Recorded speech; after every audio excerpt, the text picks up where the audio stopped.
परत एकदा मातोश्रीत मी स्वागत करत आहे. अनेक विषय चर्चेला येऊ शकतात. मग ते सॅनिटरी पॅड वेंडिंग मशीनच्या स्कॅमपासून रस्त्याचा घोटाळा असेल, आत्ता नुकतंच मी पाहिलं तर पॉटहोल फिलिंग मशीन जे काही आणलेलं त्याचा घोटाळा आहे. हे सगळे विषय आहेत आणि मुंबई महानगरपालिका असेल किंवा घटनाबाह्य सरकार असेल, ह्याबद्दल चर्चा होईलच आणि त्याच्यावर अजून एक पत्रकार परिषद आणि अनेक घेत राहू आपण. सरकार नवीन स्थापन होईपर्यंत आणि एक न्यायाचं सरकार येईपर्यंत हे विषय आपण घेत राहू, लढत राहू. पण आज एक महत्त्वाच्या विषयासाठी आपल्याला बोलवलेलं आहे. आपल्या माध्यमातून मला मुंबईकरांपर्यंत हा विषय न्यायचा आहे. आजूबाजूची जी शहरं आहेत MMR रिजनमध्ये त्यांच्यापर्यंत हा विषय न्यायचा आहे आणि खास करून ह्या घटनाबाह्य सरकारपर्यंत हा विषय न्यायचा आहे. आपल्या सर्वांना माहिती असेल की साधारण मागच्या नोव्हेंबरमध्ये मी आपल्या माध्यमातूनच सगळीकडे वाचलं होतं की मुंबईचे वेस्टर्न एक्सप्रेस हायवे आणि ईस्टर्न एक्सप्रेस हायवे हे दोन्ही MMRDAने हस्तांतरित करून दिलेले आहेत BMCकडे. मुंबई महानगरपालिकेकडे आता जबाबदारी दिलेली आहे की ह्या दोन्ही प्रमुख रस्त्यांचं अपकीप, मेंटेनन्स, डागडुजी असेल, रिपेअर वर्क असेल, जे काही असेल, रंगरंगोटी असेल, लाईट्सचा मेंटेनन्स असेल, म्हणजे ते घाणेरडे लाईट्स नाही तर तो वेगळा घोटाळा आहे. पण स्ट्रीट लाईट्स हे सगळं मुंबई महानगरपालिकेच्या आता खर्चातून होणार आहे किंवा होत असेल. मग हे जर होत असेल, जर मुंबईकरांच्या करातून, मुंबईकरांच्या पैशातून, मुंबईकर जे सगळा कर मुंबई महानगरपालिकेला देतात, स्ट्रीट टॅक्स असेल, इतर सगळे टॅक्स असतील, त्याच्यामधून जर ह्या दोन प्रमुख रस्त्यांचं मेंटेनन्स होत असेल, अपकीप होत असेल, मग अजूनही तिथे जे माझ्या माहितीप्रमाणे टोल नाका आहे तो सगळा पैसा MSRDCसाठी जातो आहे का? तिकडचे जे होर्डिंग्ज आहेत ह्या दोन्ही रस्त्यांवरचे, ह्याचा सगळा पैसा, ह्याचा सगळा रेव्हेन्यू हा MSRDCकडे का जातो आहे? खरं जर पाहिलं गेलं तर अनेक वर्ष हा जो प्रश्न आहे तो प्रलंबित होता. अनेक माझी म्युन्सिपल कमिशनरशी माझी जी चर्चा झाली आणि आमच्या सरकारच्या काळात देखील एक जो थोडा चर्चेचा विषय होता तो म्हणजे हे जर दोन रस्ते हस्तांतरित केले मुंबई महानगरपालिकेला तर टोल नाका असेल किंवा जे ॲडव्हर्टायझिंगचे होर्डिंग्ज आहेत ते देखील मुंबई महानगरपालिकेला हा सगळा रेव्हेन्यू जाणं गरजेचं आहे.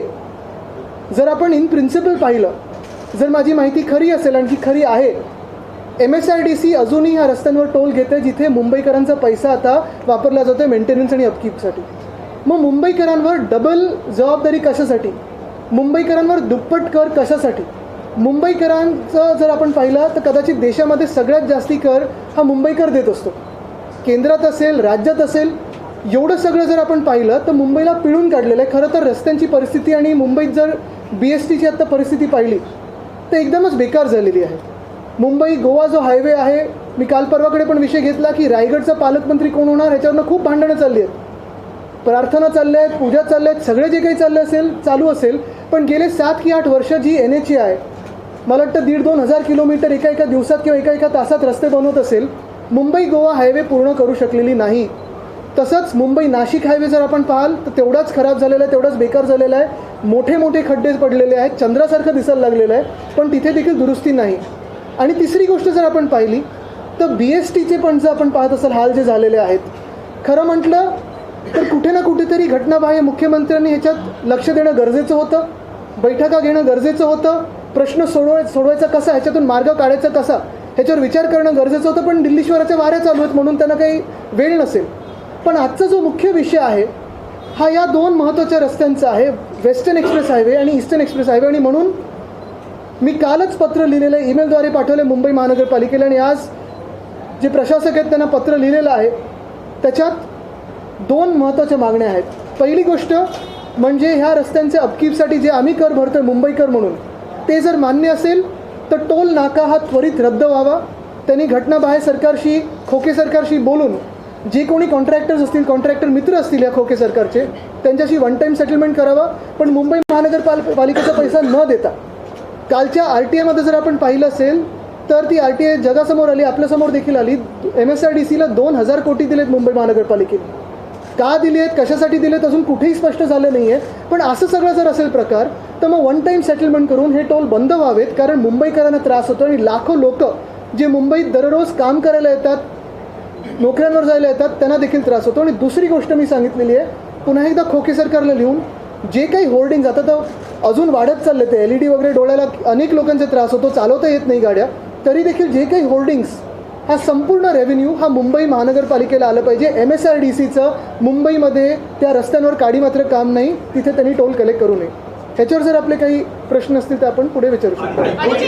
कुल कितने की कमाई टोल के जरिए होती है और विज्ञापन के जरिए, तो कोई आंकड़ा आप बता पाए ताकि हम कमाई अभी खोके सरकार की कितने बताइए, क्या अभी उनको ही पता है. लेकिन एक बात साफ है, अगर आप देखें तो मुंबई के जो वेस्टर्न एक्सप्रेस हाईवे है और ईस्टर्न एक्सप्रेस हाईवे, ये दोनों हाईवेज अगर आप देखें तो नवंबर में दे दिए गए हैं बीएमसी को उनके मेंटेनेंस और अपकीप के लिए. अगर ये बात सच है तो बीएमसी में अगर आप सोचें तो हम सारे मुंबईकर काफ़ी सारा टैक्स भरते हैं, शायद देश में नंबर 1 पे मुंबई हो. अगर ये बात सही हो तो फिर आज भी अगर मेंटेनेंस की जिम्मेदारी मुंबई महानगर पालिका की हो तो फिर हम टोल क्यों भर रहे हैं? जो एडवर्टाइज की होर्डिंग्स है, एडवर्टाइजमेंट की होर्डिंग्स है, उसका सारा रेवेन्यू क्यों राज्य सरकार को जा रहा है, क्यों MSRDC को जा रहा है, ये बात तो जाहिर होती है. बिलकुल नाही, ह्याच्यावर आम्ही आंदोलन नाही, काही नाही, कारण हा जनतेचा प्रश्न आहे. जनतेच्या विषयावर आम्ही आंदोलन करत असतो. पण इथे जर आंदोलन करायचं म्हटलं तर नक्की काय होणार? ते बिचारे जे टोलवाले आहेत त्यांना कोणातरी मार बसेल, टोल बंद, तिथे ट्रॅफिक होईल. तसं न करता मी आज आश्वासित करतोय जनतेला की आमचं लवकरच सरकार बनणार आणि ज्या मिनिटाला आमचं सरकार बनणार त्यावेळी मुंबईकरांसाठी आणि लाखो लोक जे मुंबईत काम करतात त्यांच्या हितासाठी त्या मिनिटाला आम्ही हा टोल बंद करू.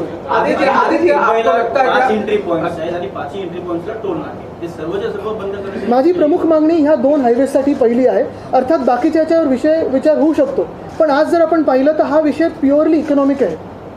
ह्याच्यावर जर आपण खोलात विषय जर विचार केला तर तुम्ही आज मुंबईकर म्हणून 2दा टॅक्स भरता. एकदा जो बीएमसीला जो टॅक्स जातो तो आहेच, दुसरा टॅक्स तुम्ही येता जाता टोल जो भरता तो आहे. कशाला हे अन्याय पाहिजे आपल्या मुंबईवर? आपण असं म्हणतायत की 5 टोल नाकेवर आता टोल वसुली सुरू आहे. ते आपण वसुली या सरकारची वेगळी सुरू आहे. टोल घेणे जे सुरू आहेत, मुलुंड ईस्ट, मुलुंड वेस्ट, ऐरोली, दहिसर आणि आणखी एक यावर बंद व्हायला पाहिजे. मी सांगितलंय वेस्टर्न एक्सप्रेस हायवे आणि ईस्टर्न एक्सप्रेस हायवे ह्यावर येण्यासाठी जे टोल वापरले जातात ते बंद झाले पाहिजेत. खरं तर आर्थिक नियोजन पाहिलं तर फरक बघा कसा असतो. मुंबईमध्ये साऊथ बाउंड कोस्टल रोड जो आहे तो मुंबई महानगरपालिका आपण बनवत होतो. 2017 पासून काम सुरू झालं. उद्धव साहेब असतील, आम्ही मुंबई महानगरपालिकेतून जे काम करतोय त्याच्यावर एक सुद्धा टोल नाही आहे, कारण आम्ही FD मध्ये ह्या मुंबई महानगरपालिकेच्या कोस्टल रोडसाठी पैसे बाजूला काढून ठेवलेले. पण जे MSRDC खातं आहे, जे आपल्याला माहिती आहे आता गेले 7 की 8 वर्ष कोणाकडे आहे, त्यांचं आर्थिक नियोजन स्वतःसाठी जे असतं आणि जे 40 लोकांसाठी करून ठेवलं, त्याच कारणामुळे आपल्या मुंबईच्या नॉर्थ बाउंड कोस्टल रोडवर 4 टोल नाके येणार आहेत. हे असं आर्थिक नियोजन असतं. आम्ही जनतेचा विचार करतो, ते खोक्यांचा विचार करतात. आदित्य सीएम लगातार पिछले 2 दिनों से अमित शाह के साथ बिजी हैं. जिस तरीके की RTI आती चीजें होती हैं, क्या साकार के जरिए अमित शाह जो महाविकास आघाड़ी के लोग हैं उनको अपनी तरफ आकर्षित करना चाहते हैं? उनको कहीं न कहीं महाराष्ट्र में साकार के जरिए राजनीति. मैं आज CM पे बात करने वाला हूँ, जो इलीगल है, जो इमोरल है, जो घटना बाह्य है. क्योंकि एक ही बात साफ होती है, अगर उनको राजनीतिक कार्यक्रमों के लिए वक्त है तो फिर मुंबई के BST के लिए क्यों नहीं, मुंबई गोवा के हाईवे के लिए क्यों नहीं है, मुंबई के टोल नाकों के लिए क्यों नहीं है, मुंबई करों के लिए क्यों नहीं है? अगर आप देखें तो मुंबई में आज भी लगभग 15 वार्ड्स में वार्ड ऑफिसर नहीं है. क्यों नहीं है इनको वक्त CM को? क्योंकि ये घूमने में व्यस्त है. तुम्ही काही डेडलाईन किंवा अल्टिमेटम दिलेलं आहेत का? बिलकुल नाही, कारण या सरकारचीच डेडलाईन आता जवळ यायला लागलेली आहे. आणि हे सरकार पडल्यानंतर जेव्हा नवीन सरकार आमचं येणार आहे त्या मिनिटाला आम्ही हे टोल बंद करू.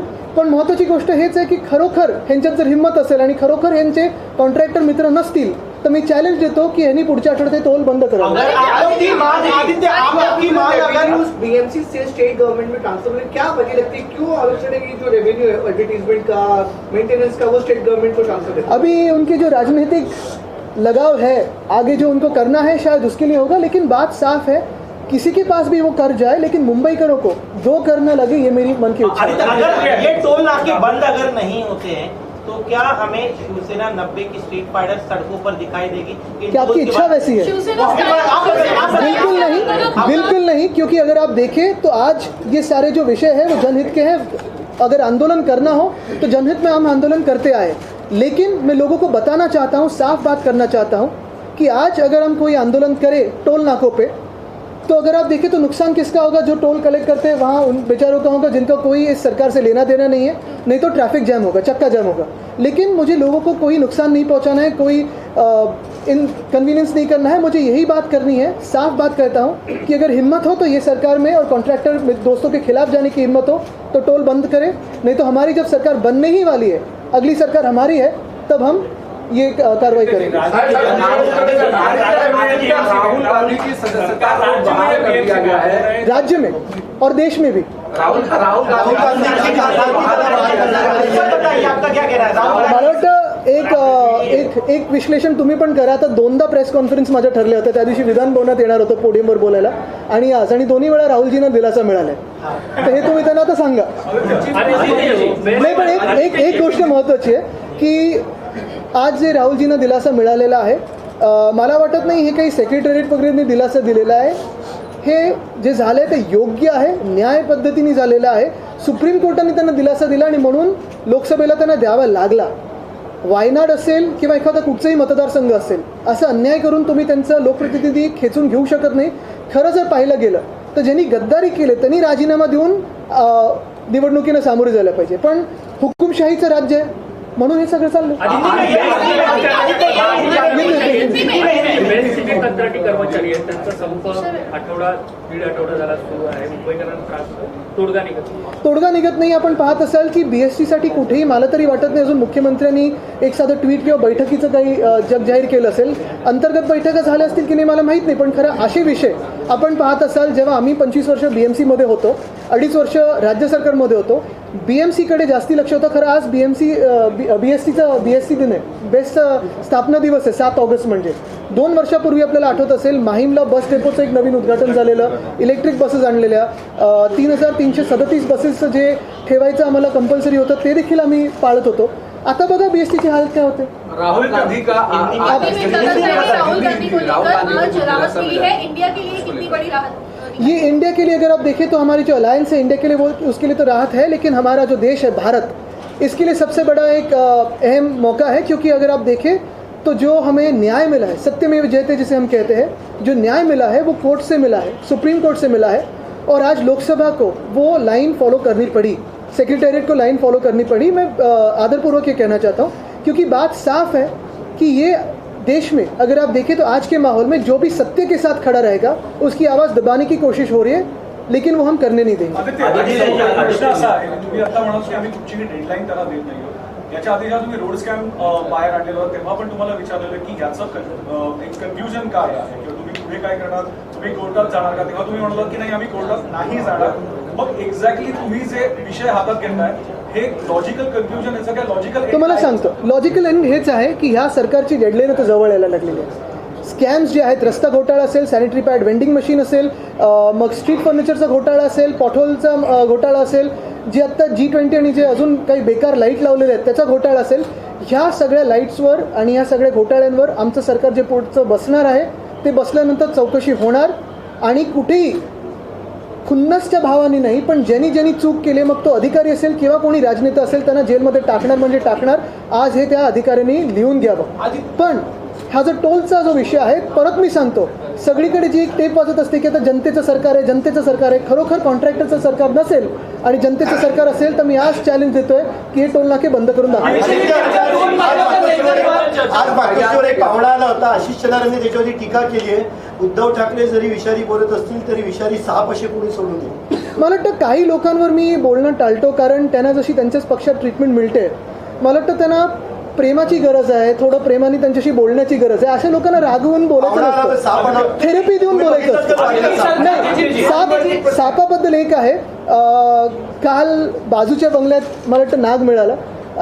आज आपल्याला माहिती आहे की तेजसचा वाढदिवस आहे, त्यांना विश करायला असेल कारण तेजस सर्पमित्र आहे। साप कुठे जातो हे बघायला पाहिजे ना। त्यांच्या ऑफिसला आला, भाजप ऑफिस किंवा मिंदी गटाच्या ऑफिसला गेला तर साप विषाचं रिफिल करायला गेलं, आमच्याकडे आला म्हणजे विष करायला। पण एक आहे सापामध्ये विष कोणात आहे हे कळतं, गद्दारांमध्ये किती विष होतं, आणि हे जे देशात विष पसरवत आहेत हे आतापर्यंत कळलं नव्हतं, आता देशाला कळायला लागलं।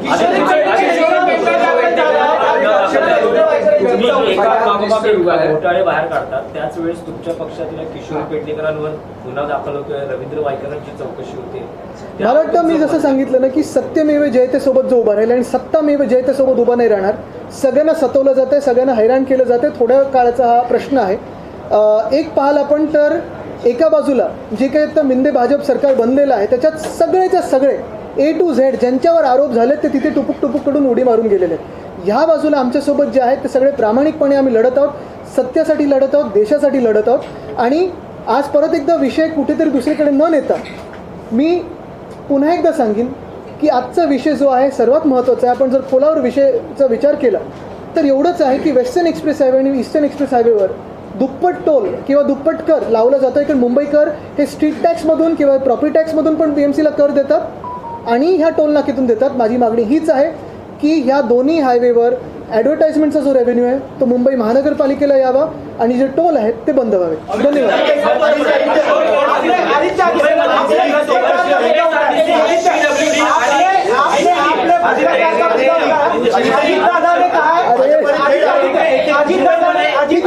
मी धन्यवाद परत घेतो, 2 उत्तरं देतो.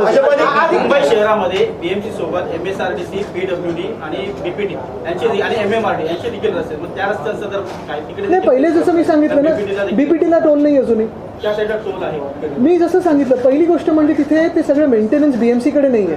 हा प्रश्न कुठचा तुम्ही पूर्ण ऐकून घ्या. हा प्रश्न आहे की जिथे BMCची जबाबदारी म्हणजे तुम्ही बघा आज वेस्टर्न एक्सप्रेस हायवे रंगरंगोटी BMCच्या खर्चातून, लाईट्स BMCच्या खर्चातून, सिग्नल BMCच्या खर्चातून असेल, ट्रॅफिक पूर्ण सगळ्याचे की रस्त्याची साफसफाई असेल, पॉटहोलचं असेल, खड्ड्याचं असेल, रस्त्याची डागडुजी असेल, हे सगळं BMCच्या खर्चातून आहे. मग BMCचा ह्याच्यात खर्च करत असेल मग आम्ही MSRDCला टोल का भरावा हा माझा मूळ प्रश्न. भाजपने नवा आरोप केलेला आहे की भाजप काँग्रेसला चायनामधून फायनान्स केला जातो. आता काय एवढं सगळं सोपं असेल मग तुम्ही आमच्या देशाच्या सुरक्षा यंत्रणेवर बोट दाखवताय का? भाजपला हे सांगायचं आहे का की आमची सुरक्षा यंत्रणा वीक आहे? हे खरं आमच्या देशाच्या पूर्ण सुरक्षा यंत्रणेचा अपमान आहे आणि तो आम्ही सहन करणार नाही.